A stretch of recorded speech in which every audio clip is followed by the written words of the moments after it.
우리의 결혼은 잘못된 것일까? 운명이라 믿었던 만남, 그러나 세상은 허락하지 않는 만남, 지금 시작합니다. 먼저 구독과 알림 설정을 부탁합니다.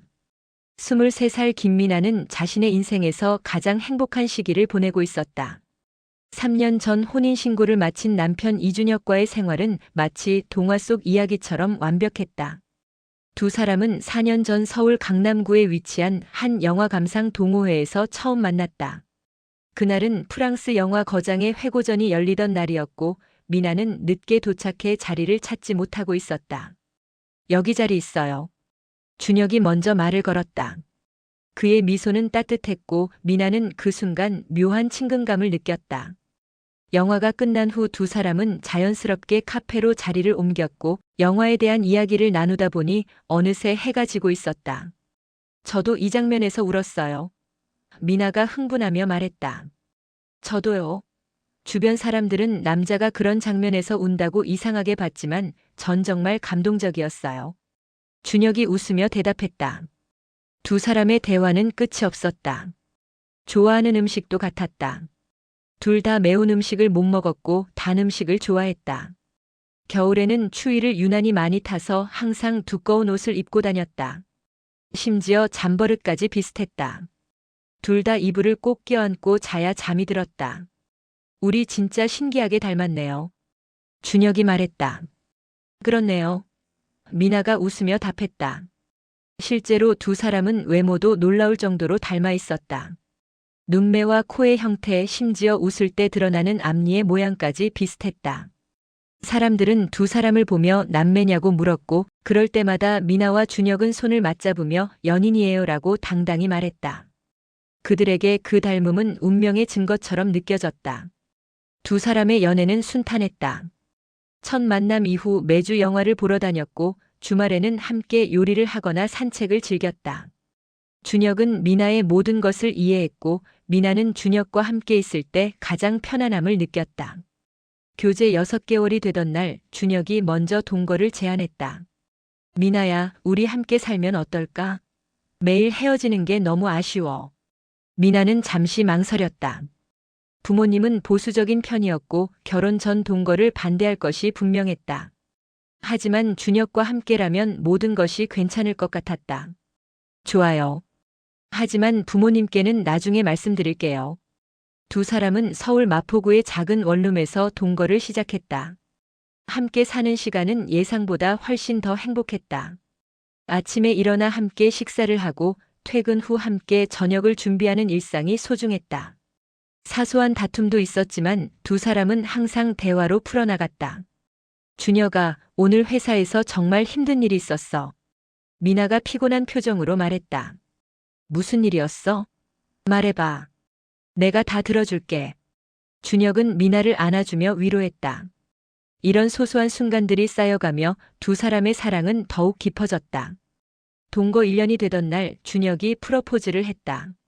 미나야, 나와 결혼해 줄래? 평생 너의 곁에서 너를 사랑하고 지키고 싶어. 미나는 눈물을 흘리며 고개를 끄덕였다. 네, 좋아요. 당신과 함께라면 어디든 갈 수 있어요.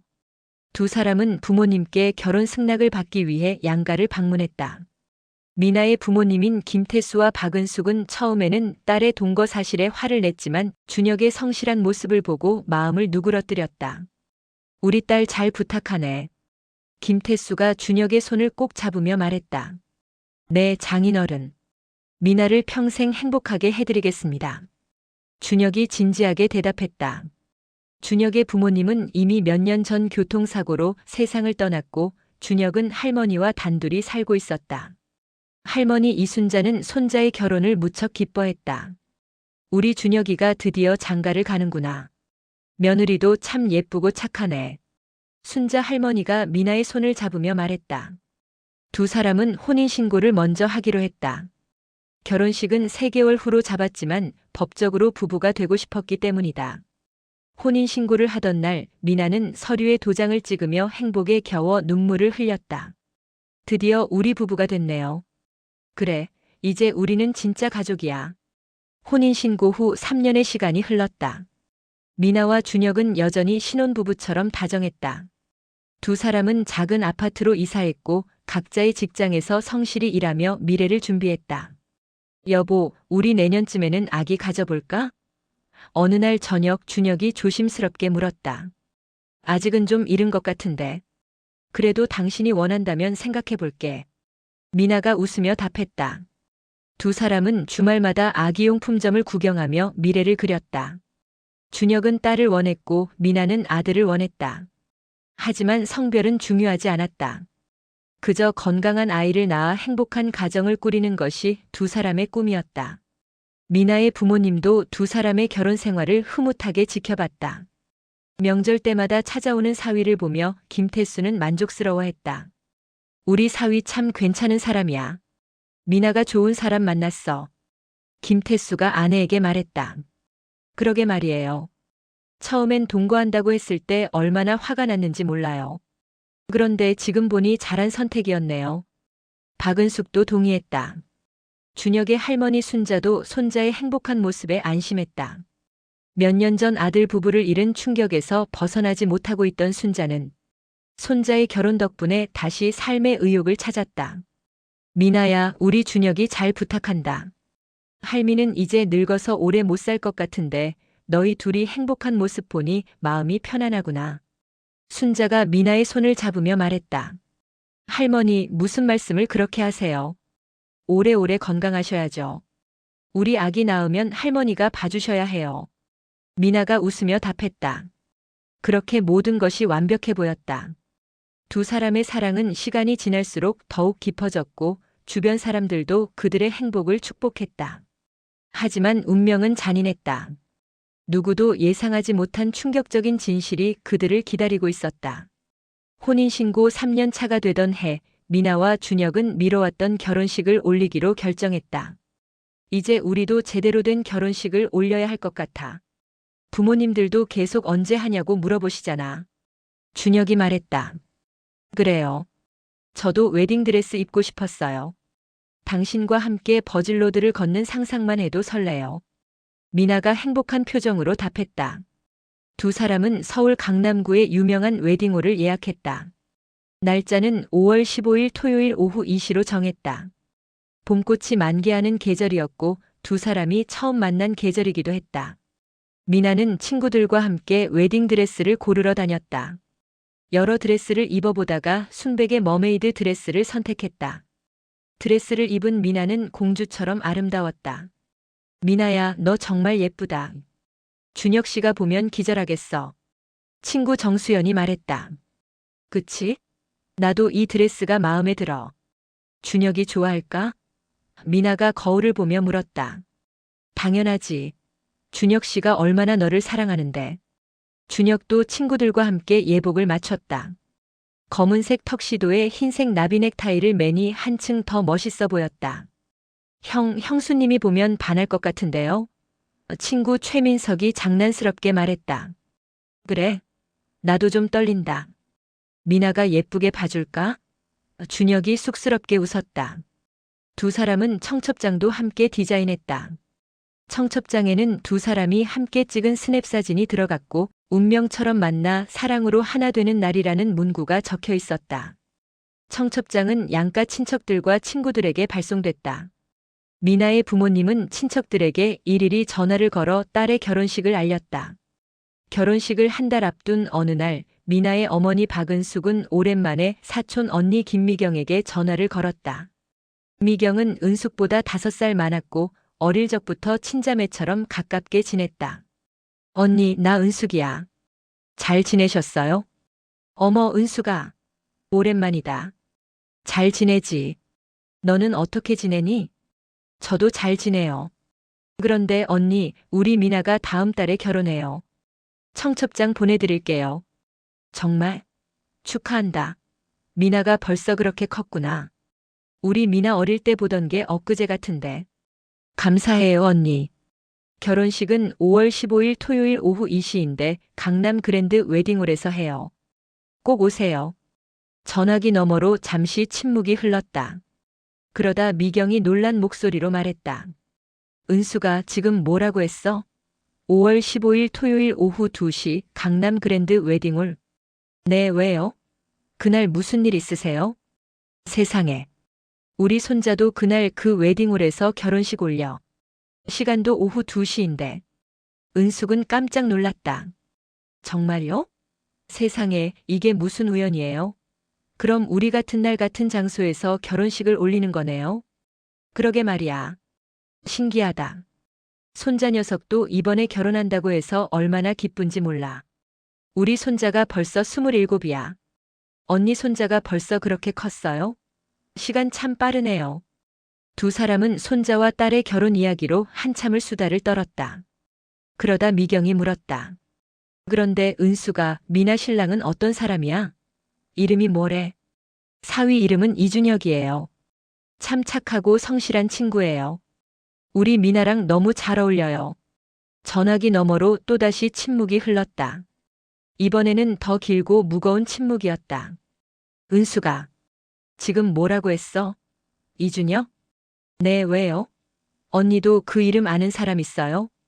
은수가 우리 손자 이름이 이준혁이야. 은숙은 전화기를 떨어뜨릴 뻔했다. 심장이 빠르게 뛰기 시작했다. 언니, 그게 무슨 말이에요? 우리 사위 이름도 이준혁인데. 은수가 혹시 내 사위가 부모님 일찍 잃고 할머니랑 둘이 사는 사람 아니야? 은숙은 입이 마르는 것을 느꼈다. 맞아요. 어떻게 아세요? 은수가 큰일 났어. 우리 손자 준혁이가 바로 그 애야. 박은숙은 전화를 끊은 후 그 자리에 주저앉고 말았다. 손이 떨려 전화기를 제대로 잡을 수조차 없었다. 남편 김태수가 아내의 이상한 모습을 보고 다가왔다. 여보, 무슨 일이야? 안색이 왜 그래? 여보. 큰일 났어요. 미나와 준혁이가. 은숙은 떨리는 목소리로 상황을 설명했다. 김태수도 충격을 받았다. 그게 무슨 소리야? 우리 사위가 미경 언니 손자라고. 맞아요. 준혁이 부모님이 교통사고로 돌아가셨다고 했잖아요. 그게 미경 언니 딸이었어요. 언니가 18살에 딸을 낳았고 그 딸이 21살에 준혁이를 낳았어요. 그래서 언니 손자가 벌써 27살이 된 거예요. 김태수는 계산을 시작했다. 은숙과 미경은 사촌 자매다. 미경의 딸은 은숙의 여서촌이 된다. 그리고 미경의 손자인 준혁은 은숙의 여서촌 조카가 되는 것이다. 즉, 미나의 여서촌 오빠인 셈이었다. 세상에. 우리 딸이 여서촌 오빠와 결혼한 거야? 김태수의 얼굴이 창백해졌다. 부부는 밤새 잠을 이루지 못했다. 어떻게 딸에게 이 사실을 말해야 할지, 이미 혼인신고까지 마친 상황에서 어떻게 해야 할지 막막했다. 다음 날 아침 박은숙은 다시 사촌 언니 미경에게 전화를 걸었다. 언니, 어젯밤에 한숨도 못 잤어요. 나도 그래. 은수가 우리 어떻게 해야 해? 언니, 혹시 준혁이가 자기 외가 쪽 친척 관계를 아나요? 글쎄. 준혁이 부모님이 일찍 돌아가셔서 외가 쪽하고는 거의 연락을 안 하고 지냈어. 제사도 아빠 쪽 할머니가 다 지내시니까. 그럼 준혁이는 자기가 미나랑 친척 관계인 줄 모를 수도 있겠네요. 그럴 것 같아. 우리 준혁이 어릴 때 몇 번 본 게 전부야. 그때도 미나는 아직 태어나지도 않았을 때고. 두 사람은 긴 대화 끝에 각자 자식들에게 이 사실을 알리기로 했다. 그날 저녁 박은숙은 남편과 함께 딸을 불렀다. 미나야, 엄마가 너한테 중요한 얘기가 있어. 미나는 어머니의 심각한 표정을 보고 긴장했다. 엄마, 무슨 일이에요? 은숙은 떨리는 목소리로 어제 있었던 일을 설명했다. 준혁이 사실은 미경 언니의 손자이고 미나와 여서촌 관계라는 것을. 그리고 이미 3년 전에 혼인신고를 했다는 것이 얼마나 심각한 문제인지를. 미나는 처음에는 어머니의 말을 믿을 수 없었다. 엄마, 그게 무슨 소리예요? 준혁이가 제 여서촌 오빠라고요? 그래, 미나야. 엄마도 믿기지 않지만 사실이야. 내가 법적으로 근친혼을 한 거야. 미나의 얼굴에서 핏기가 가셨다. 다리에 힘이 풀려 소파에 주저앉았다. 이럴 수가. 이게 무슨 일이에요? 김태수는 다음 날 바로 변호사를 찾아갔다. 변호사 정회동은 오랜 친구였고 가족법 전문가였다. 회동아, 내가 큰일이 생겼어. 좀 봐줘. 정회동은 사연을 듣고 심각한 표정을 지었다. 태수야, 이거 정말 큰 문제야. 민법상 8촌 이내의 혈족 간에는 혼인할 수 없어. 6촌은 명백히 위반이야. 그럼 어떻게 해야 해? 혼인무효 소송을 제기해야 해. 이 혼인은 법적으로 처음부터 무효야. 혼인신고가 수리됐다 해도 말이야.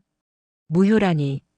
그럼 우리 딸이 3년 동안 무효인 결혼 생활을 한 거야? 법적으로는 그래. 그리고 더 큰 문제는 이 사실을 알고도 계속 혼인관계를 유지하면 양쪽 다 처벌받을 수 있어. 김태수는 충격을 받았다. 처벌? 무슨 처벌? 민법 제816조에 따르면 근친혼은 무효 사유에 해당해. 그리고 이 사실을 알고도 계속 부부관계를 유지하면 문제가 될 수 있어. 김태수는 집으로 돌아와 가족회의를 소집했다. 미나도 불렀고 준혁도 오라고 했다. 그날 저녁 미나네 집 거실은 무거운 침묵으로 가득했다. 준혁은 상황을 듣고 믿을 수 없다는 표정을 지었다. 장인어른, 그게 정말인가요? 제가 미나와 친척이라니. 김태수가 준혁의 외가 족보를 꺼내 보여줬다. 준혁은 자신의 어머니 이름을 확인했고 그 옆에 연결된 가계도를 따라가다가 미나의 어머니 이름을 발견했다.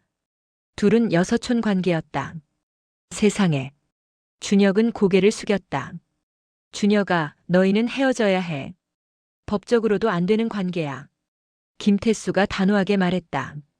하지만 장인어른, 저희는 이미 3년을 함께 살았습니다. 그리고 저희는 서로 사랑합니다. 사랑이 문제가 아니야. 이건 법을 위반한 거라고. 미나가 눈물을 흘리며 말했다. 아빠, 저 어떻게 해요? 준혁이랑 헤어지라고요? 이미 제 인생의 절반이 준혁이에요. 박은숙도 눈물을 닦으며 말했다. 미나야, 엄마 마음도 너무 아파. 하지만 이건 우리가 어쩔 수 없는 일이야. 법이 허락하지 않아. 그날 밤 준혁은 할머니 순자를 찾아갔다. 할머니는 손자의 심각한 표정을 보고 무슨 일인지 짐작할 수 있었다. 할머니, 그게 사실이에요? 순자는 아무 말도 하지 않았다. 미나네 부모님이 헤어지래요. 혼인무효 소송을 하겠대요. 순자는 한숨을 깊게 쉬었다. 준혁아, 할미도 이 상황이 너무 어렵구나. 너희가 서로 사랑하는 건 알지만 법이 그렇다고 하잖니. 할머니, 저는 미나를 사랑해요. 법적으로 친척일지 몰라도 우리는 평생 서로를 몰랐어요. 아무런 친척 관계도 없었고 왕래도 없었어요. 우리가 무슨 잘못을 한 거예요? 준혁아, 할미도 너희 편이야. 하지만 세상 사람들이 어떻게 볼지 생각해봐. 6촌 간의 결혼이라니. 사람들이 이상하게 볼 거야. 다음 날 미경도 손자 준혁을 만났다. 미경은 손자를 보자마자 눈물을 흘렸다. 준혁아, 할머니가 미안하다. 내 엄마가 일찍 돌아가시는 바람에 외가 쪽 친척들과 연락을 제대로 못했구나. 그래서 이런 일이. 할머니, 제 잘못이 아니에요. 저는 몰랐어요. 미나도 몰랐고요. 그래, 할미도 안다. 너희 둘 다 피해자야. 하지만 준혁아, 이건 우리가 어쩔 수 없는 일이야. 법이 허락하지 않아. 할머니, 저는 미나를 포기할 수 없어요.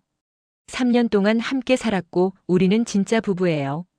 법적으로 친척이라고 해서 이 모든 걸 없던 일로 할 수는 없어요. 미경은 손자의 단호한 표정을 보고 한숨을 쉬었다. 준혁아, 너도 알다시피 세상은 냉정해. 사람들이 너희를 이해해주지 않을 거야. 일주일 후 양가 부모가 모두 모이는 자리가 마련됐다. 김태수, 박은숙, 미경, 그리고 순자 할머니까지 모두 참석했다. 미나와 준혁도 함께 있었다. 김태수가 먼저 입을 열었다. 오늘 이렇게 모인 건 준혁이와 미나의 결혼 문제를 해결하기 위해서입니다. 솔직히 말씀드리면 저는 두 사람이 헤어지는 게 맞다고 봅니다. 미경도 고개를 끄덕였다. 저도 같은 생각입니다. 아무리 서로 사랑한다고 해도 6촌 간의 결혼은 법적으로도 도덕적으로도 문제가 있어요. 준혁이 벌떡 일어났다. 도덕적으로 문제가 있다고요? 저희가 무슨 잘못을 했습니까? 저희는 서로를 친척인 줄 모르고 만났고 사랑했고 결혼했습니다. 저희 둘 다 피해자예요. 준혁아, 진정해.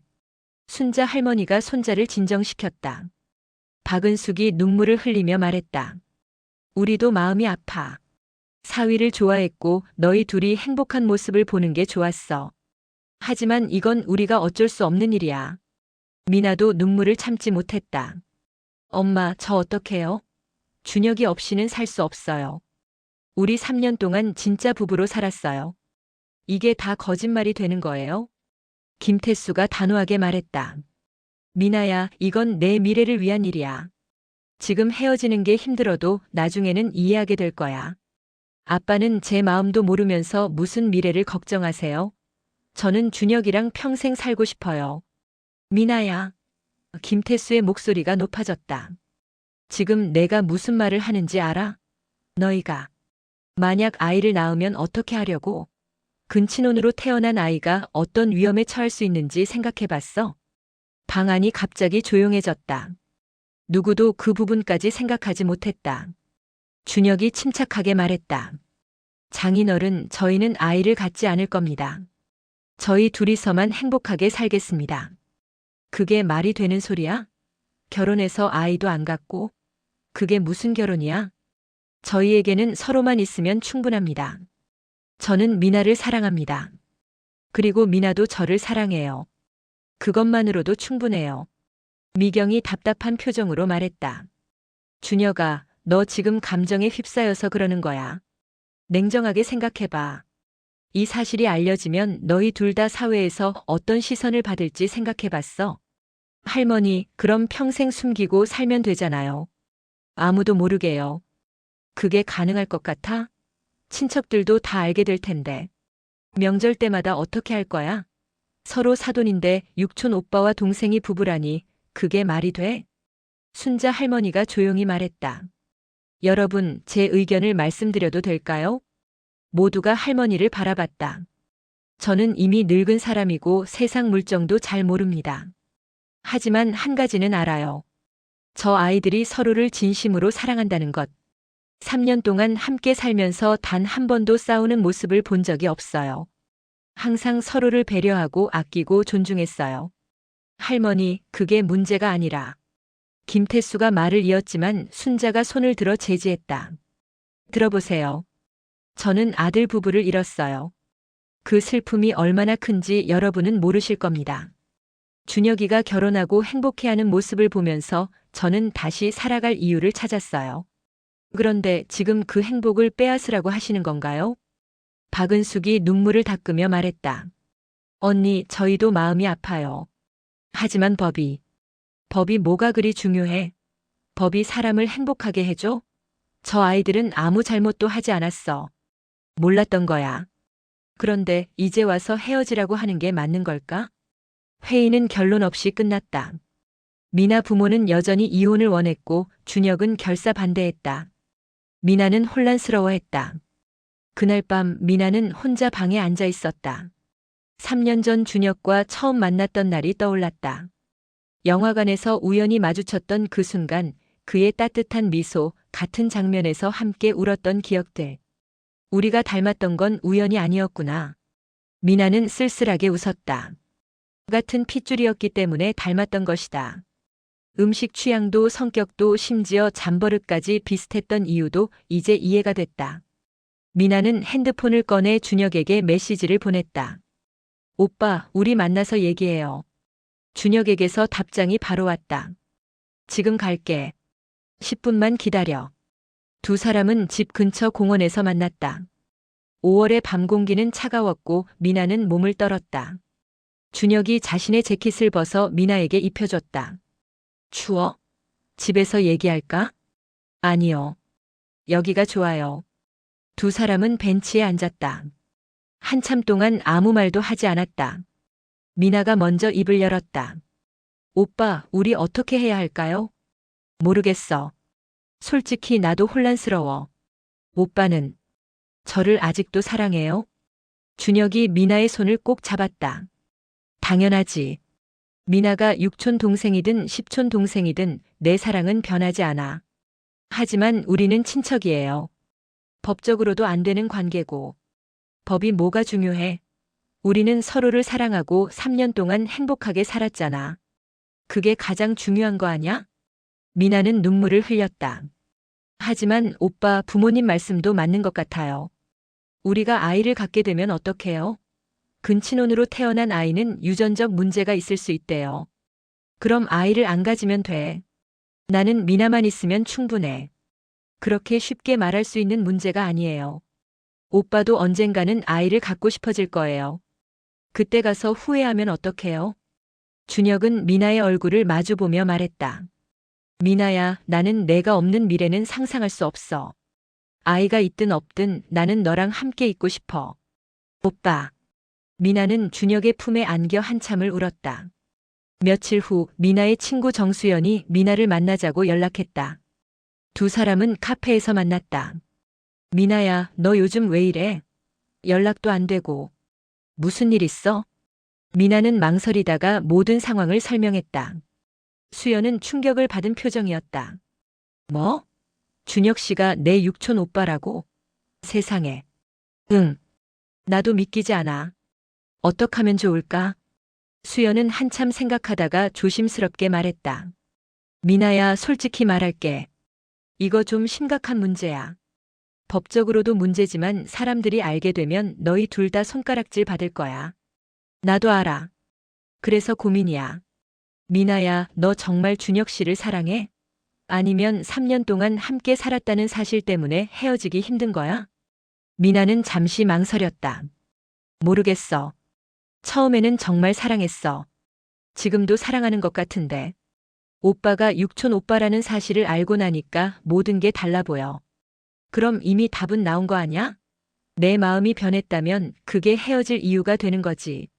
하지만 오빠는 나를 정말 사랑해. 오빠한테 상처를 주고 싶지 않아. 수연이 미나의 손을 잡았다. 미나야, 내 인생이야. 다른 사람 생각하지 말고 내가 원하는 게 뭔지 생각해봐. 진심으로 준혁 씨와 평생을 함께하고 싶어? 아니면 부모님 말씀대로 새 출발을 하고 싶어? 미나는 대답하지 못했다. 한편 준혁도 친구 최민석을 만났다. 민석은 준혁의 사연을 듣고 놀란 표정을 지었다. 형, 그게 진짜야? 형수님이 형 육촌 동생이라고. 응. 말도 안 되지. 나도 아직 믿기지 않아. 형, 그럼 어떻게 할 거야? 헤어질 거야? 아니. 나는 미나를 포기할 수 없어. 민석이 심각한 표정으로 말했다. 형, 내 말 좀 들어봐. 이거 진짜 심각한 문제야. 법적으로도 문제지만 주변 사람들이 알게 되면 어떡하려고? 회사에서도 소문나면 형 입지가 어떻게 될지 생각해봤어. 그래서 평생 숨기고 살 거야. 아무도 모르게. 그게 가능할 것 같아? 친척들은 이미 다 알 텐데. 명절 때마다 어떻게 할 건데? 준혁은 대답하지 못했다. 민석의 말이 맞았다. 이 사실을 평생 숨기고 산다는 것은 불가능에 가까웠다. 형, 내가 너무 냉정하게 들릴 수도 있는데 이번 기회에 정리하는 게 나을 것 같아. 형도 형수님도 아직 젊잖아. 새로운 사람 만나서 다시 시작할 수 있어. 민석아, 넌 사랑해 본 적 있어? 3년을 함께 산 사람을 어떻게 쉽게 포기해? 형, 3년이면 짧지 않은 시간이지. 하지만 앞으로 50년, 60년을 살아야 하잖아. 지금 결정이 형 인생 전체를 좌우할 거야. 김태수는 다시 변호사 정회동을 찾아갔다. 이번에는 혼인무효 소송에 대해 구체적으로 알아보기 위해서였다. 회동아, 혼인무효 소송을 하면 어떻게 되는 거야? 우선 법원에 소송을 제기해야 해. 그러면 법원에서 심리를 거쳐 혼인이 무효라는 판결을 내릴 거야. 그럼 미나와 준혁이는 법적으로 남남이 되는 거야? 그래. 처음부터 결혼한 적이 없었던 것으로 간주돼. 다만 재산 분할이나 위자료 같은 건 청구할 수 없어. 무효혼이니까. 그럼 준혁이가 반대하면 어떻게 돼? 혼인 무효 소송은 상대방의 동의가 필요 없어. 일방적으로 제기할 수 있어. 왜냐하면 이건 무효 사유가 명백한 혼인이거든. 김태수는 한숨을 쉬었다. 그럼 준혁이 의사와 상관없이 강제로 무효화시킬 수 있다는 거네. 그래. 하지만 태수야, 그게 정말 최선일까? 법적으로는 가능하지만 감정적인 문제는 어떻게 할 거야? 미나가 정말 원하는 게 뭔지 확인해 봤어? 미나는 아직 확실하게 결정하지 못한 것 같아. 그럼 좀 더 시간을 줘봐. 강제로 헤어지게 하면 미나가 평생 상처로 남을 수도 있어. 김태수는 집으로 돌아와 아내와 상의했다. 박은숙도 같은 생각이었다. 여보, 우리가 너무 조급하게 굴었나 봐요. 미나 마음도 생각해야죠. 그래. 일단 미나가 스스로 결정할 시간을 주자. 며칠 후 미나는 부모님을 찾아갔다. 심각한 표정이었다. 엄마, 아빠. 제가 결정했어요. 부모님이 긴장한 표정으로 딸을 바라봤다. 저는 준혁 오빠와 헤어질 수 없어요. 김태수의 얼굴이 굳었다. 미나야, 내가 무슨 말을 하는지 알고 있어? 네, 알아요. 하지만 저는 오빠를 사랑해요. 3년 동안 함께 살면서 단 한순간도 후회한 적이 없어요. 오빠가 여서촌 오빠라는 사실이 그 모든 걸 무의미하게 만들 수는 없어요. 박은숙이 울먹이며 말했다. 미나야, 엄마는 내가 행복했으면 좋겠어. 하지만 이 길은 너무 힘들 거야. 평생 손가락질 받으며 살아야 해. 괜찮아요, 엄마. 저는 그럴 각오가 되어 있어요. 오빠만 있으면 충분해요. 김태수가 화를 내며 말했다. 미나야, 지금 내가 하는 말이 되는 소리야? 법도 어기고 도덕도 어기고 그래서 뭐가 남아? 사랑이 남아요, 아빠. 저희의 사랑이요. 사랑? 그게 밥 먹여주냐? 세상은 너희 사랑을 인정하지 않을 거야. 미나가 눈물을 흘리며 말했다. 아빠, 저도 알아요. 이게 얼마나 힘든 길인지. 하지만 저는 준혁 오빠 없이는 살 수 없어요. 3년 동안 함께 하면서 저희는 진짜 부부가 됐어요. 이제 와서 이 모든 걸 부정할 수는 없어요. 박은숙이 딸을 안으며 울었다. 미나야, 엄마는 내가 걱정돼. 앞으로 어떻게 살려고. 엄마, 괜찮아요. 저희는 아이를 갖지 않을 거예요. 그리고 이 사실을 최대한 숨기면서 살 거예요. 친척들과도 연락을 끊을 수도 있어요. 김태수가 고개를 저었다. 미나야, 그게 과연 행복한 삶일까? 평생 숨어 살면서 오빠와 함께라면 행복해요. 미나가 부모님과 대화를 나누고 있을 때 준혁도 할머니들을 찾아갔다. 친할머니 순자와 외할머니 미경이 모두 있었다. 할머니들, 제가 결정했어요. 두 할머니가 손자를 바라봤다. 저는 미나와 헤어지지 않을 겁니다. 미경이 한숨을 쉬었다. 준혁아, 내 마음은 알겠는데. 할머니, 들어주세요. 저는 미나를 정말 사랑합니다. 3년 동안 미나와 함께 살면서 저는 진짜 행복했어요. 부모님을 잃고 힘들어할 때도 미나가 저를 지탱해줬어요. 저는 미나 없이는 살 수 없어요. 순자 할머니가 손자의 손을 잡았다. 준혁아, 할미는 내 편이야. 하지만 이 길이 얼마나 험난할지 알고 있니? 네, 알아요. 하지만 저는 각오가 되어 있어요. 준혁아, 그럼 정말 아이는 포기할 수 있어? 미경이 물었다. 네. 저는 미나만 있으면 충분합니다. 지금은 그렇게 말할 수 있어. 하지만 나중에 주변 친구들이 아이 낳고 가족 이루는 모습 보면 부러울 거야. 그때 가서도 제 마음은 변하지 않을 겁니다. 순자가 눈물을 닦으며 말했다. 준혁아, 할미가 오래 살지 못해서 미안하구나. 할미가 더 오래 살아서 너희를 지켜줄 수 있으면 좋으련만. 할머니, 무슨 말씀을 그렇게 하세요? 할머니는 오래오래 사셔야 해요. 미경도 손자를 안아주었다. 준혁아, 외할미는 내가 걱정된다. 하지만 내가 정말 그렇게 결심했다면 할미는 응원할게. 감사합니다, 할머니들. 일주일 후 다시 양가 가족이 모였다. 이번에는 미나와 준혁이 먼저 말했다. 미나가 먼저 입을 열었다. 부모님, 저희가 최종적으로 결정했어요. 저희는 헤어지지 않을 겁니다. 김태수가 화를 내려다가 멈췄다. 딸의 눈빛이 진지했다. 준혁이 이어서 말했다. 장인어른, 장모님, 그리고 할머니들. 저희가 이기적이라는 걸 압니다. 하지만 저희는 서로를 너무 사랑합니다. 3년 동안 함께 살면서 저희는 진짜 부부가 됐습니다. 준혁아. 박은숙이 눈물을 흘렸다. 저희는 아이를 갖지 않을 겁니다. 그리고 이 사실을 최대한 숨기면서 살겠습니다. 필요하다면 친척들과도 연락을 끊겠습니다. 김태수가 한숨을 쉬었다. 너희가 정말 그렇게 살 수 있을 것 같아? 네. 저희는 각오가 되어 있습니다. 미나가 덧붙였다. 아빠, 엄마. 저는 이미 준혁 오빠의 아내예요. 법적으로는 무효일지 몰라도 제 마음속에서는 진짜 부부예요. 이제 와서 이걸 부정할 수는 없어요. 박은숙이 남편을 바라봤다. 김태수는 오랜 침묵 끝에 입을 열었다. 미나야, 아빠는 너를 사랑한다. 그래서 내가 행복했으면 좋겠어. 하지만 이 길은 정말 힘들 거야. 알아요, 아빠. 하지만 저는 준혁 오빠와 함께라면 어떤 어려움도 이겨낼 수 있어요. 김태수가 준혁을 바라봤다. 준혁아, 우리 딸 정말 잘 부탁한다. 만약 미나를 힘들게 하면 그때는 가만두지 않을 거야. 준혁이 고개를 숙였다. 네, 장인어른. 미나를 평생 행복하게 해주겠습니다. 미경도 한숨을 쉬며 말했다. 그래, 너희가 그렇게 결심했다면 할미들이 뭐라 할 수 있겠니? 다만 조심해라. 세상은 냉정하단다. 순자 할머니가 두 사람의 손을 잡았다. 미나야, 준혁아. 할미는 너희를 응원한다.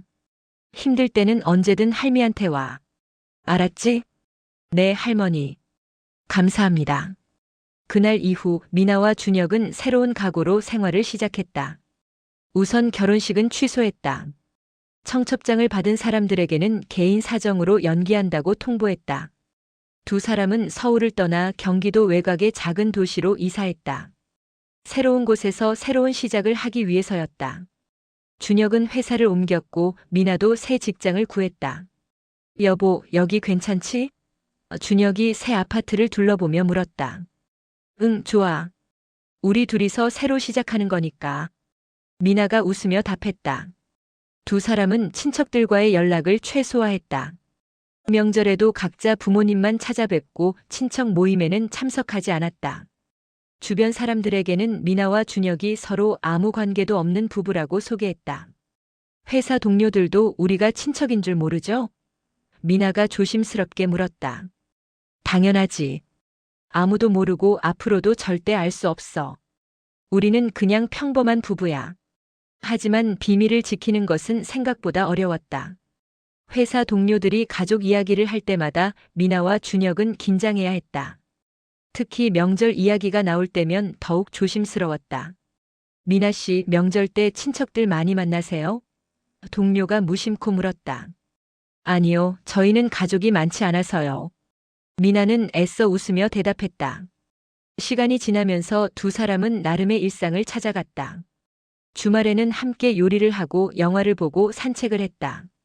예전처럼 행복한 시간들이었지만 어딘가 무거운 짐을 짊어진 듯한 느낌이 항상 따라다녔다. 이사한 지 6개월이 지난 어느 날 준혁의 회사에 새로운 직원이 들어왔다. 그의 이름은 강동현이었는데 알고 보니 준혁의 먼 친척이었다. 준혁이 형? 나 동현이야. 기억 안 나?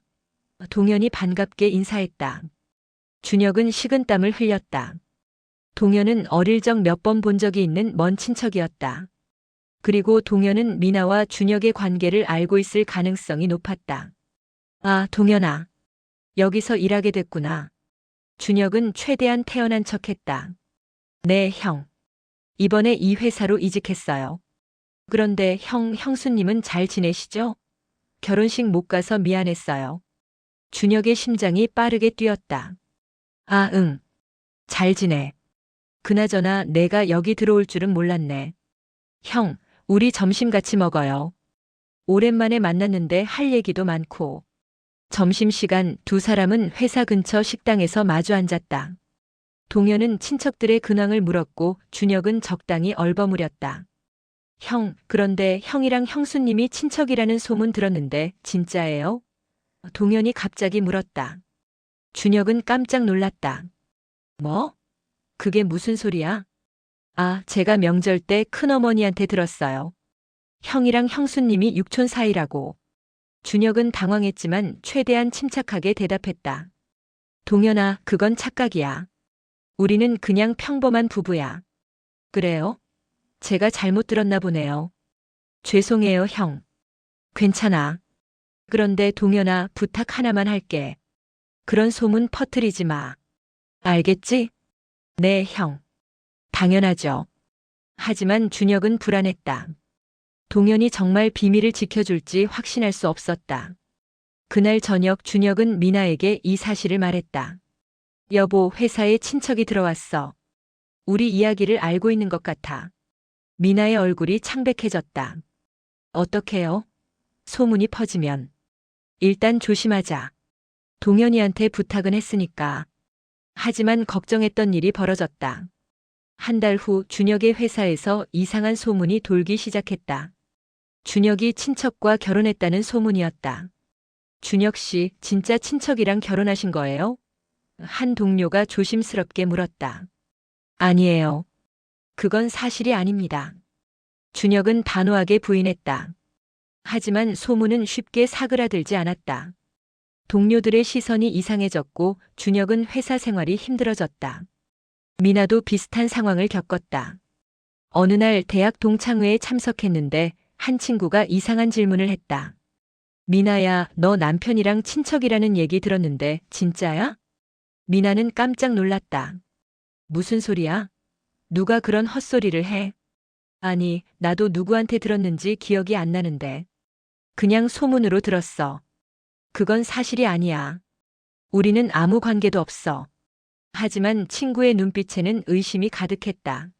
미나는 동창회를 일찍 나왔고 집으로 돌아와 준혁에게 울며 말했다. 오빠, 우리 이야기가 다 퍼진 것 같아요. 친구들도 다 아는 것 같아요. 준혁이 미나를 안아주었다. 미안해, 미나야. 내가 더 조심했어야 했는데. 아니에요, 오빠 잘못이 아니에요. 이건 우리가 어쩔 수 없는 일이에요.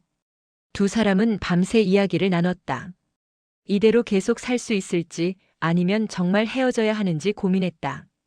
미나야, 너 후회하지 않아? 나랑 결혼한 거. 미나는 준혁의 눈을 바라보며 말했다. 후회하지 않아요. 힘들긴 하지만 오빠와 함께여서 행복해요. 나도 그래. 미나가 없는 삶은 상상할 수 없어. 다음 날 두 사람은 중요한 결정을 내렸다. 다시 이사를 가기로 한 것이다. 이번에는 더 멀리 지방으로 가기로 했다. 여보, 부산으로 가는 게 어때? 거기는 우리를 아는 사람이 아무도 없을 거야. 준혁이 제안했다. 좋아요. 다시 시작해봐요. 이번에는 정말 조심하면서. 두 사람은 부산으로 이사했다. 새로운 직장을 구하고 새로운 집을 구했다. 이번에는 정말 아무도 자신들을 모르는 곳에서 시작하기로 했다. 부산에서의 생활은 평온했다. 아무도 두 사람의 과거를 몰랐고 두 사람은 그저 평범한 부부로 살아갔다. 여보, 바다 보러 갈까? 주말이면 준혁이 미나에게 물었다. 좋아요. 해운대 갈까요? 두 사람은 손을 잡고 바닷가를 걸었다. 파도 소리를 들으며 서로를 바라보며 그들만의 행복을 찾아갔다. 하지만 여전히 마음 한구석에는 불안이 남아 있었다. 언젠가 또다시 비밀이 탄로날까봐, 언젠가 또다시 사람들의 손가락질을 받을까봐.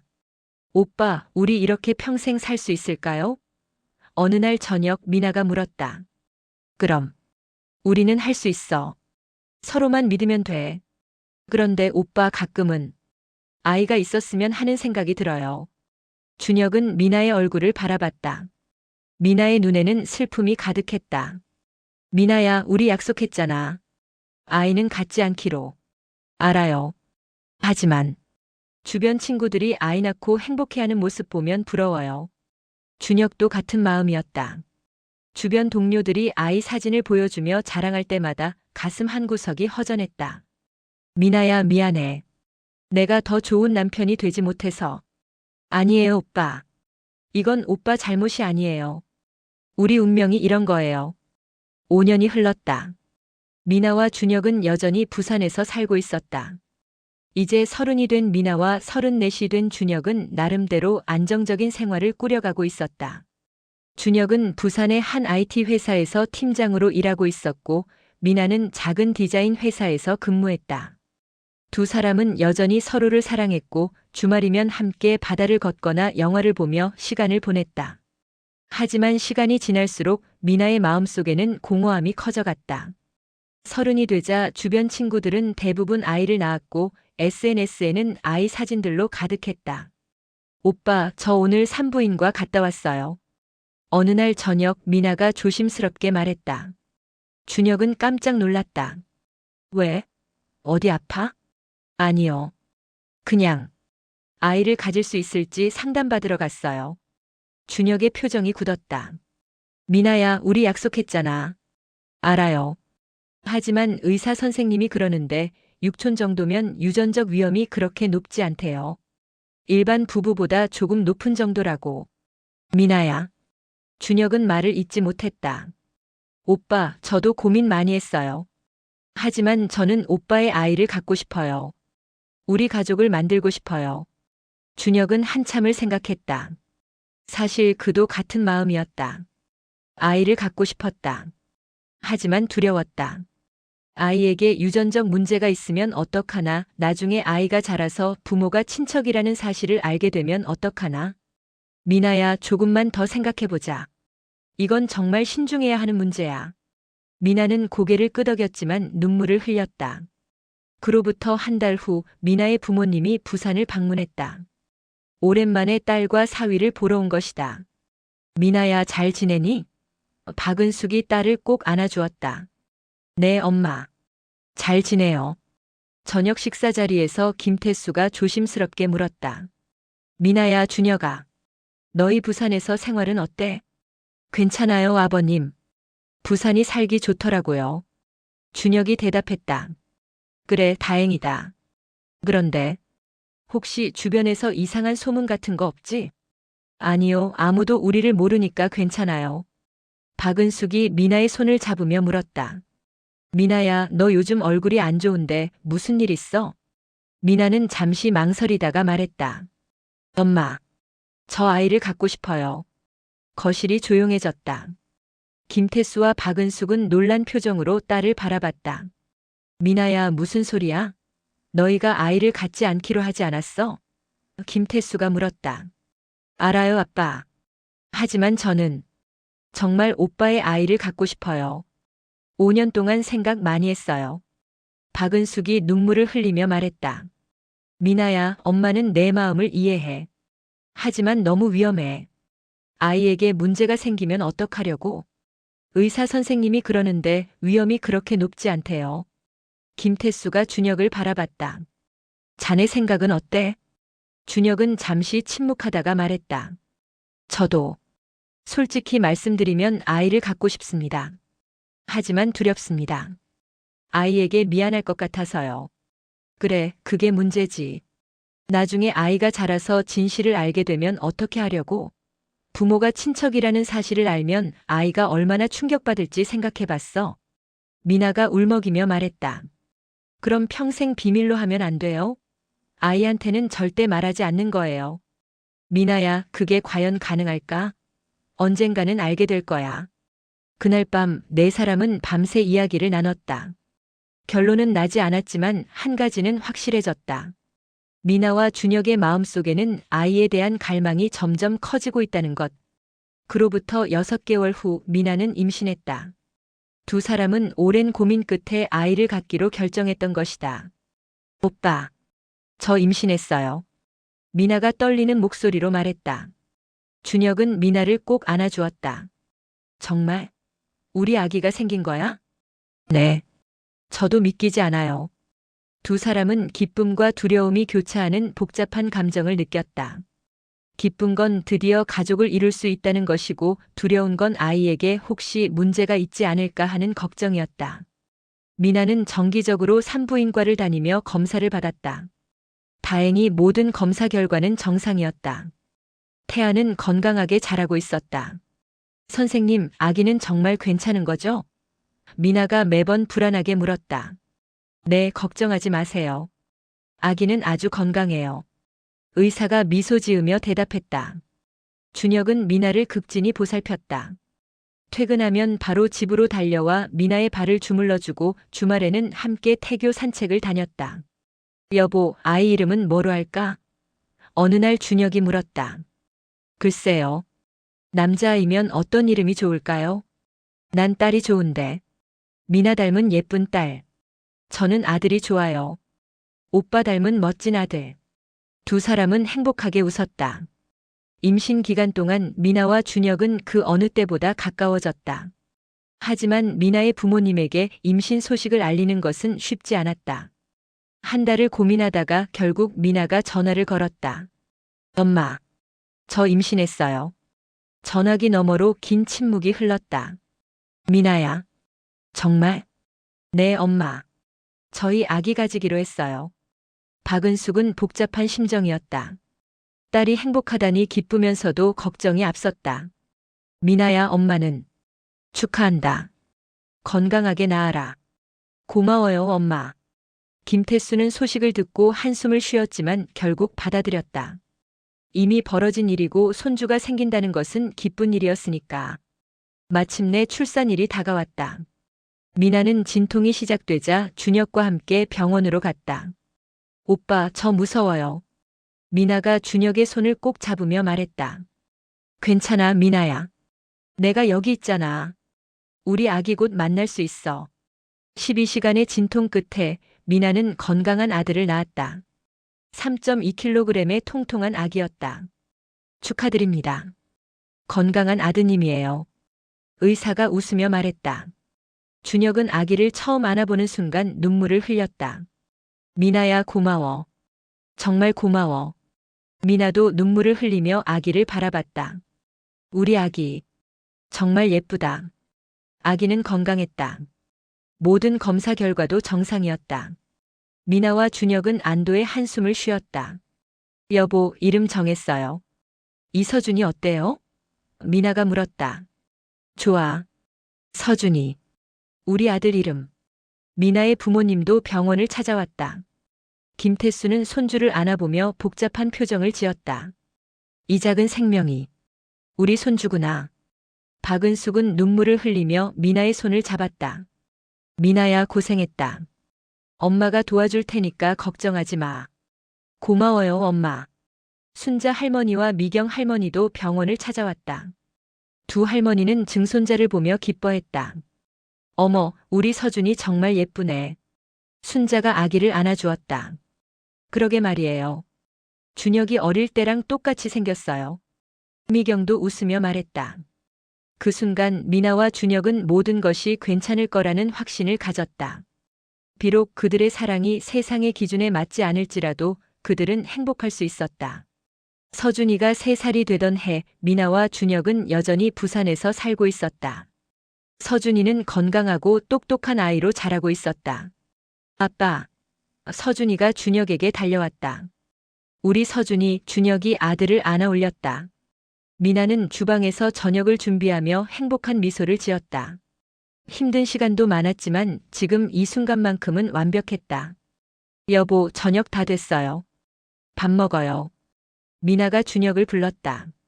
세 식구는 식탁에 둘러앉아 저녁을 먹었다. 서준이는 장난을 치며 부모를 웃게 만들었다. 서준아, 밥 잘 먹어야지. 준혁이 아들의 입에 밥을 떠넣어 주었다. 싫어. 나 다 먹었어. 서준이가 장난스럽게 대답했다. 그날 밤 서준이를 재우고 난 후 미나와 준혁은 거실에 앉아 차를 마셨다. 여보, 행복해요? 미나가 물었다. 응, 정말 행복해. 너는? 저도요. 힘들었지만 후회하지 않아요.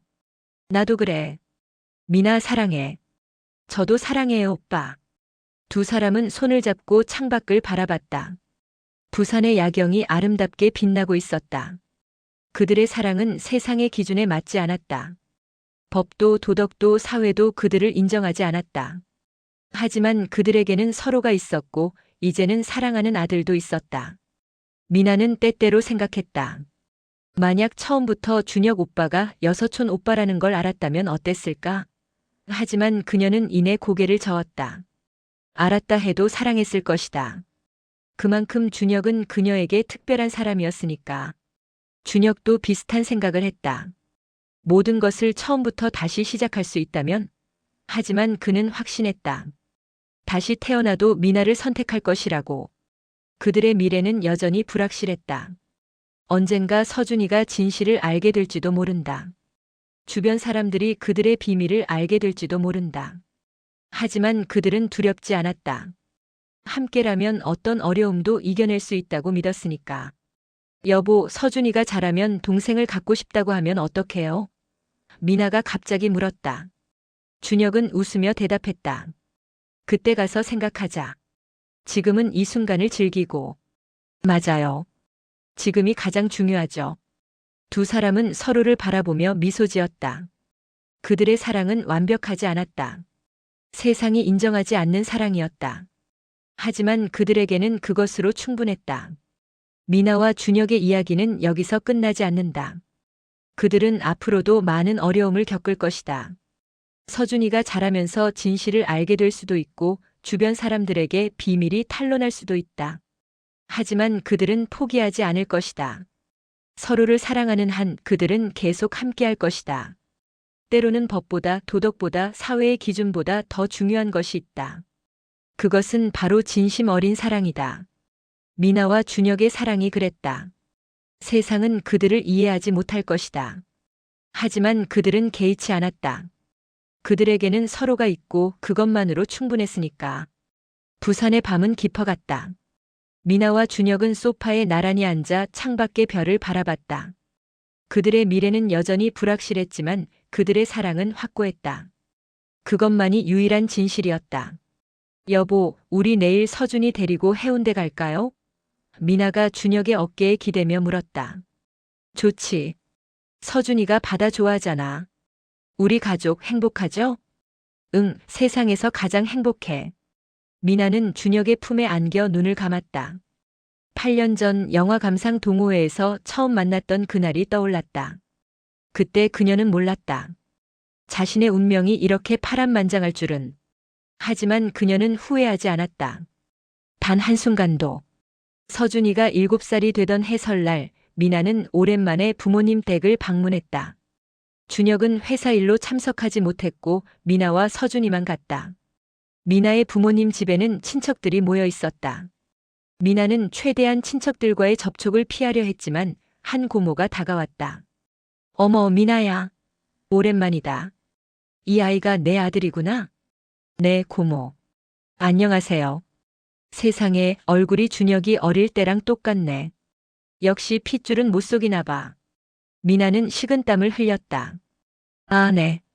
그런가요? 그런데 미나야, 너 정말 준혁이랑 결혼한 거 맞니? 너희가 친척이라는 소문 들었는데. 미나는 당황했지만 최대한 침착하게 대답했다. 고모, 그건 오해예요. 저희는 아무 관계도 없어요. 그래? 내가 잘못 들었나 보네.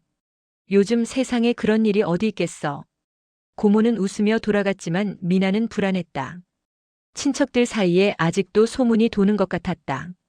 그날 저녁 미나는 어머니에게 털어놓았다. 엄마, 아직도 친척들 사이에 소문이 도는 것 같아요. 박은숙이 한숨을 쉬었다.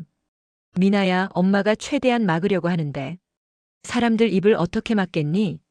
서준이가 나중에 알게 되면 어떡해요? 그건 엄마도 모르겠다. 하지만 미나야, 너무 걱정하지 마. 지금까지 잘 버텨왔잖니. 엄마, 저희가 잘못한 걸까요?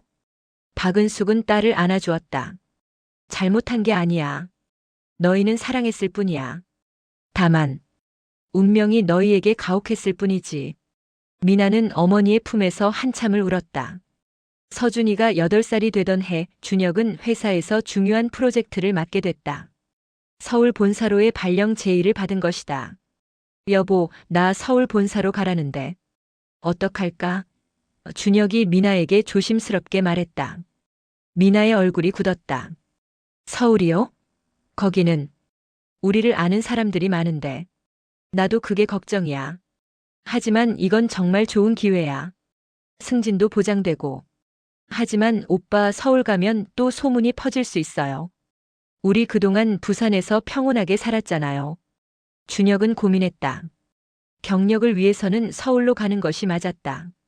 하지만 가족의 평온을 위해서는 부산에 남는 것이 나았다. 여보, 우리 이대로 평생 숨어 살 수는 없어. 언젠가는 당당하게 살아야 하지 않을까? 당당하게요? 오빠, 우리가 어떻게 당당할 수 있어요? 우리는 법을 어긴 거예요. 법은 어겼지만 우리 사랑은 진짜였어. 그리고 서준이는 건강하게 잘 자라고 있잖아. 미나는 한참을 생각했다. 오빠가 정말 가고 싶다면 저도 따라갈게요. 우리 가족이니까. 고마워, 미나야. 2달 후 미나네 가족은 서울로 이사했다. 서울 송파구의 한 아파트에 새 집을 마련했다. 엄마, 여기가 우리 새 집이에요? 서준이가 신나서 물었다. 응, 서준아. 이제 여기서 살 거야. 와, 좋다. 하지만 미나와 준혁의 마음은 무거웠다. 서울에는 그들을 아는 사람들이 많았고 언제 비밀이 탄로날지 알 수 없었다. 서울로 이사한 지 3달 후 준혁은 회사 회식 자리에서 예전 동료를 만났다. 준혁이 형? 진짜 형이네. 오랜만이야. 준혁은 당황했지만 반갑게 인사했다. 오, 성호야. 여기서 일하고 있었어? 응. 형도 서울 왔구나. 형수님은 잘 지내? 응, 잘 지내. 그런데 형, 예전에 그 소문 진짜였어? 형이랑 형수님이 친척이라는. 준혁의 얼굴이 굳었다. 성호야, 그건 헛소문이야. 믿지 마. 아, 그래? 내가 잘못 들었나 보네. 근데 형, 이제 아들도 있다며? 몇 살이야? 8살. 와, 벌써 그렇게 컸어? 사진 좀 보여줘. 준혁은 어쩔 수 없이 서준이 사진을 보여줬다. 성호는 사진을 보고 미묘한 표정을 지었다. 형, 아들이 형이랑 진짜 똑같이 생겼네. 형 어릴 때 보는 것 같아. 그래? 사람들이 그렇게 말하더라. 그날 이후 준혁은 불안했다. 성호가 소문을 퍼뜨리지 않을까 걱정됐다. 그리고 그 걱정은 현실이 됐다. 한 달 후 회사 내에서 준혁에 대한 이상한 소문이 돌기 시작했다. 들었어? 준혁 팀장이 친척이랑 결혼했대. 진짜? 그게 가능해? 법적으로는 안 되는데 어떻게 결혼한 거래? 세상에. 그런 일이 있을 수 있어? 준혁은 회사 생활이 힘들어졌다. 동료들의 시선이 달라졌고 몇몇은 노골적으로 거리를 뒀다. 팀장님 괜찮으세요? 한 후배가 조심스럽게 물었다. 응, 괜찮아. 신경 쓰지 마. 하지만 괜찮을 리 없었다. 준혁은 매일 출근하는 것이 고통이었다. 준혁이 회사에서 어려움을 겪고 있을 때 미나도 비슷한 상황을 겪었다. 서준이가 다니는 초등학교 학부모들 사이에서 이상한 소문이 돌기 시작한 것이다. 서준이 엄마 혹시 남편분이랑 친척이라는 게 사실이에요? 한 학부모가 직접적으로 물었다. 미나는 얼굴이 빨개졌다. 아니에요. 그건 사실이 아니에요. 그래요? 근데 동네에서 다들 그렇게 말하던데. 오해예요. 제발 그런 헛소문 믿지 마세요. 하지만 소문은 쉽게 사그라들지 않았다. 학부모들은 미나를 보는 시선이 달라졌고 몇몇은 자녀들이 서준이와 놀지 못하게 했다. 엄마, 왜 친구들이 나랑 안 놀아줘요? 서준이가 슬픈 표정으로 물었다. 미나는 눈물을 참으며 대답했다. 서준아, 괜찮아. 엄마가 다른 친구들 만들어줄게. 그날 밤 미나는 준혁에게 모든 것을 털어놓았다. 오빠, 저 더 이상 못 버티겠어요. 사람들의 시선이 너무 힘들어요. 준혁도 눈물을 흘렸다. 미안해, 미나야. 내가 서울로 가자고 해서. 아니에요. 오빠 잘못이 아니에요. 이건 우리 운명이에요. 미나야, 우리 다시 부산으로 갈까? 아니면 더 먼 곳으로? 어디를 가도 마찬가지일 것 같아요. 이제는 숨을 곳이 없어요. 두 사람은 밤새 울었다. 8년 전 사랑으로 시작한 관계가 이제는 그들에게 너무나 큰 짐이 되어버렸다. 최악의 순간은 서준이가 진실을 알게 된 날이었다. 학교에서 한 친구가 서준이에게 말했다. 야, 서준아. 우리 엄마가 그러는데 내 엄마 아빠가 친척이래. 진짜야? 서준이는 무슨 말인지 이해하지 못했다. 친척? 그게 뭔데? 가족이잖아. 삼촌이나 고모 같은 거. 내 엄마 아빠가 원래 가족이었대. 서준이는 혼란스러웠다. 집에 돌아와 엄마에게 물었다. 엄마랑 아빠가 친척이에요? 미나는 순간 모든 것이 멈춘 것 같았다. 서준아. 그게 친구가 그러는데 엄마 아빠가 원래 가족이었대요. 진짜예요? 미나는 눈물을 흘리며 서준이를 안았다. 서준아, 미안해. 엄마가 설명해 줄게. 그날 저녁 준혁이 집에 돌아왔을 때 미나는 모든 상황을 설명했다. 두 사람은 서준이를 앉혀놓고 진실을 말하기로 결정했다. 서준아, 아빠 엄마가 할 이야기가 있어. 준혁이 떨리는 목소리로 말했다. 뭐예요, 아빠? 서준아, 아빠랑 엄마는 원래 먼 친척이었어. 육촌이라는 관계야. 서준이는 8살이었지만 그 말의 의미를 어렴풋이 이해했다. 그럼 아빠랑 엄마가 결혼하면 안 되는 거예요? 미나가 눈물을 흘리며 대답했다. 그래, 서준아. 법적으로는 안 되는 관계야. 하지만 아빠 엄마는 서로를 정말 사랑했어. 그래서 결혼했어. 그럼 나는 태어나면 안 되는 거예요? 준혁이 서준이를 꼭 안았다. 아니야, 서준아. 넌 우리의 사랑의 결실이야. 내가 태어나준 게 가장 행복한 일이야. 서준이는 울기 시작했다. 그럼 왜 친구들이 나를 이상하게 봐요? 왜 나랑 놀지 않으려고 해요? 미나와 준혁은 대답할 수 없었다. 그저 아들을 안아주는 것밖에 할 수 없었다. 그날 밤 서준이를 재운 후 미나와 준혁은 거실에 앉아 있었다. 둘 다 말이 없었다. 한참 후 미나가 입을 열었다. 오빠, 우리 이혼할까요? 준혁은 깜짝 놀라 미나를 바라봤다. 뭐라고?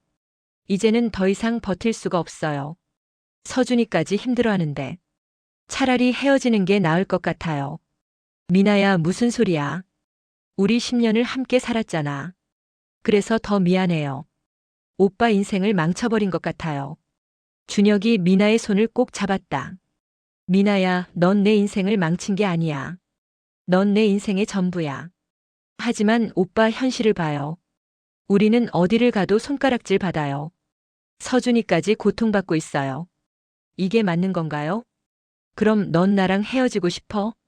미나는 눈물을 흘렸다. 싫어요. 절대 싫어요. 하지만 이게 최선일 것 같아요. 준혁도 눈물을 흘렸다. 미나야, 나도 힘들어. 정말 힘들어.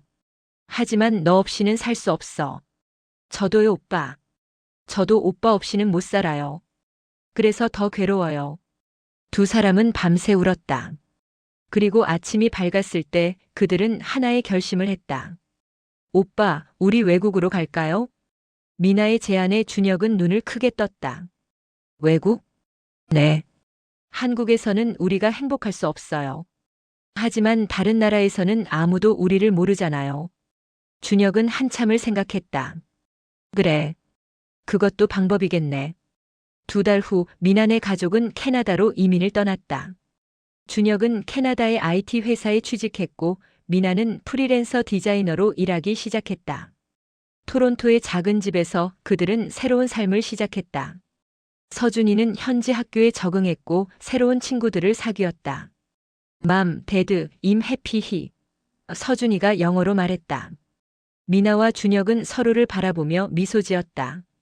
10년 만에 처음으로 진정한 평화를 느끼는 순간이었다. 캐나다에서는 아무도 그들의 과거를 몰랐다. 그들은 그저 한국에서 온 평범한 가족이었다. 이웃들은 친절했고 서준이의 학교 친구들도 서준이를 따뜻하게 대했다. 여보, 여기서는 숨쉬기가 편해요. 어느 날 저녁 미나가 말했다. 나도 그래. 드디어 우리가 평범하게 살 수 있게 됐어. 오빠, 그동안 힘들었죠? 힘들었지. 하지만 후회하지 않아. 넌? 미나는 준혁의 손을 꼭 잡았다. 저도요. 단 한 번도 후회한 적 없어요. 그날 밤 세 식구는 소파에 모여 앉아 영화를 봤다. 10년 전 미나와 준혁이 처음 만났던 영화 감상 동호회에서 봤던 그 프랑스 영화였다. 엄마, 아빠, 이 영화 재밌어요? 서준이가 물었다. 응, 서준아. 이 영화는 엄마 아빠에게 특별한 의미가 있는 영화야. 준혁이 대답했다. 왜요? 이 영화를 보면서 엄마 아빠가 처음 만났거든. 와, 그럼 이 영화가 운명의 영화네요. 미나와 준혁은 웃었다. 그렇다, 그날의 만남이 모든 것의 시작이었다. 행복도 고통도 사랑도 모든 것이. 서준아, 나중에 크면 이해하게 될 거야. 사랑이라는 게 얼마나 복잡한지. 미나가 아들의 머리를 쓰다듬으며 말했다. 엄마, 저는 이미 알아요. 사랑은 어려운 거예요. 하지만 포기하면 안 되는 거죠? 준혁이 아들을 안아주었다. 그래, 서준아. 넌 정말 똑똑하구나. 창밖으로 토론토의 밤 풍경이 펼쳐져 있었다. 낯선 땅이었지만 이곳에서 그들은 진정한 자유를 찾았다. 더 이상 숨지 않아도 됐고 더 이상 눈치 보지 않아도 됐다. 미나와 준혁의 사랑은 세상의 기준에 맞지 않았다. 법도 도덕도 사회도 그들을 인정하지 않았다. 그들은 10년 동안 고통받았고 결국 고국을 떠나야 했다. 하지만 그들은 포기하지 않았다. 서로에 대한 사랑을, 가족에 대한 믿음을, 더 나은 미래에 대한 희망을. 그리고 마침내 그들은 행복을 찾았다. 토론토의 밤은 고요했다. 미나는 준혁의 어깨에 기대어 눈을 감았다. 이제 그녀는 더 이상 두렵지 않았다. 무엇이 오든 그들은 함께 이겨낼 수 있을 것이다. 오빠 사랑해요. 나도 사랑해, 미나야. 영원히. 그들의 이야기는 여기서 끝난다. 하지만 그들의 삶은 계속된다. 캐나다에서 새로운 땅에서 그들은 계속해서 사랑하고 웃고 행복할 것이다. 세상은 그들을 이해하지 못할 것이다. 하지만 그것은 중요하지 않다. 그들에게는 서로가 있고 사랑이 있고 가족이 있다. 그것만으로 충분하다. 미나와 준혁 그리고 서준이. 세 사람의 이야기는 특별했고 아프고 하지만 무엇보다도 진실했다. 그리고 그것이 가장 중요한 것이다. 서로 친척인 줄 모르고 결혼한 남자와 여자의 기가 막힌 이야기. 여러분 재미있으셨나요? 여러분이라면 어떤 선택을 했을까요? 구독, 좋아요, 알림 설정을 잊지 마세요.